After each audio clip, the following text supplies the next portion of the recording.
I want to show you a really nice proof that the sum of the reciprocals of all the prime numbers diverges. This is a result that was first shown by Euler in 1737. It's a very famous result.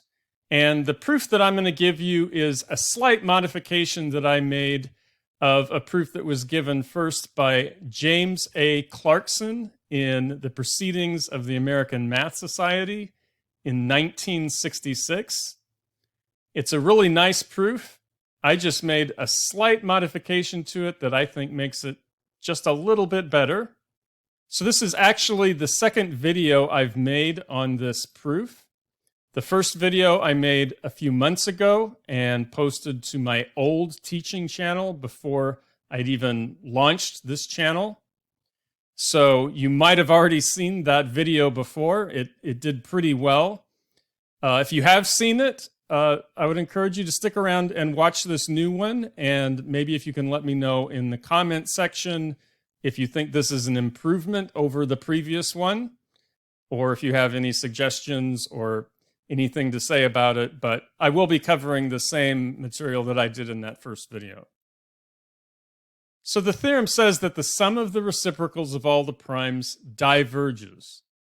In particular, if we sum up 1 over p over all the primes, in other words, a half plus a third plus a fifth plus a seventh and so on, then this infinite series will diverge. We can make this sum as large as we want it to be. Now, although this series diverges, it grows incredibly slow. It's on the order of the log of the log. So it is a very slow-growing series. So the idea behind this proof is to look at the tails of the series. In other words, chop off the first few terms and just look at the remaining terms. And what we're going to do is show that each of these tails has to be of a certain magnitude. And if this series converged, then that would be a contradiction, because any infinite series that converges, the tails have to converge to 0. So if they're always at least a certain magnitude, that is going to be a contradiction. So to start the proof, let p sub n denote the nth prime, and then define the kth tail to be the sum of the reciprocals of all the primes except the first k primes. So this sum of 1 over p sub n from n equals k plus 1 to infinity. So what we're going to do is take this tail, this expression, and raise it to an integer power. So for any integer power I greater than or equal to 0, the expansion of this tail raised to that power is going to contain at least one term for each reciprocal of a positive integer with exactly I prime factors, counting multiplicity, but only from the set of primes from the k plus first prime on. In other words, not having any of the first k primes. So this is kind of tricky to visualize. So what I'm going to do is work through an illustration, and hopefully the illustration will help you to see why this is true.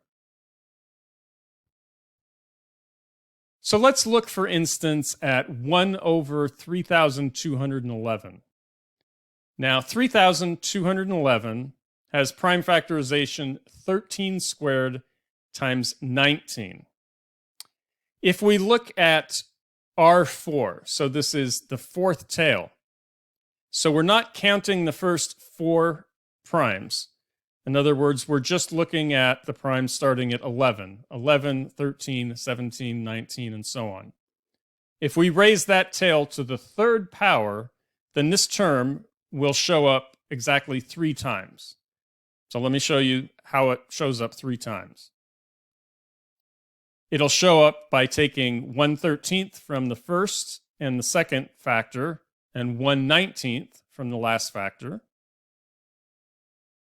We can also take 1/13 from the first and the last factor and 1/19 from the middle factor. And we could also take 1/19 from the first factor and 1/13 from the middle and the last factor.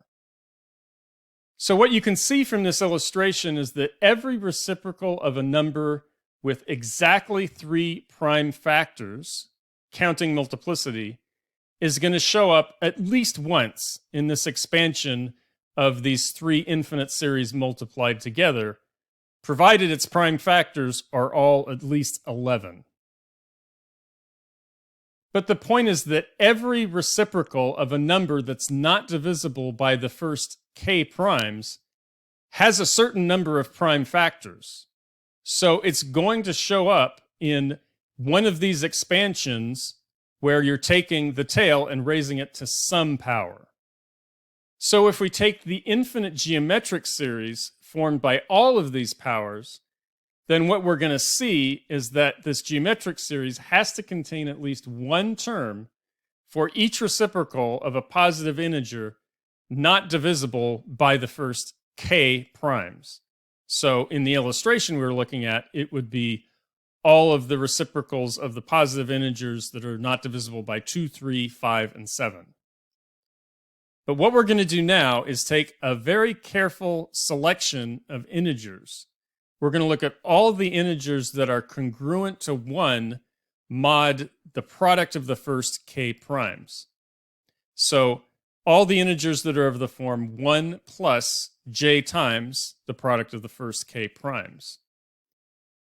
Now, none of these numbers, none of these integers are divisible by any of the first k primes by construction.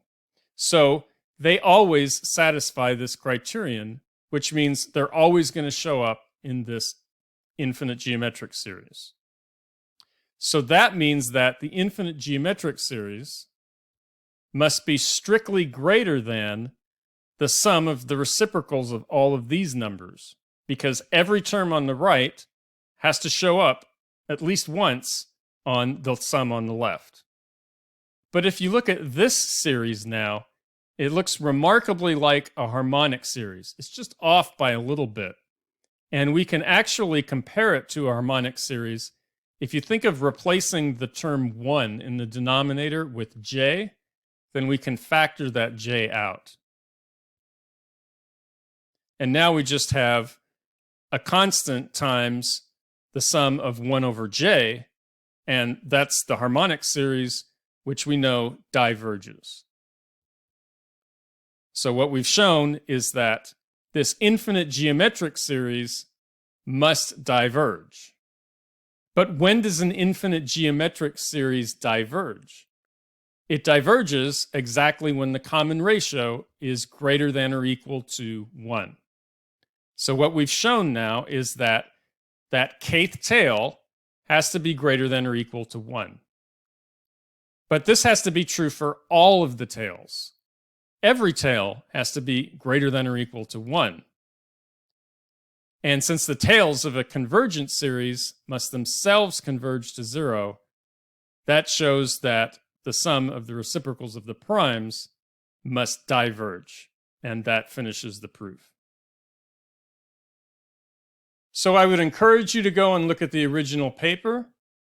It's James A. Clarkson in the Proceedings of the AMS in 1966, and the title is On the Series of Prime Reciprocals. I'll leave a link to the paper in the description below.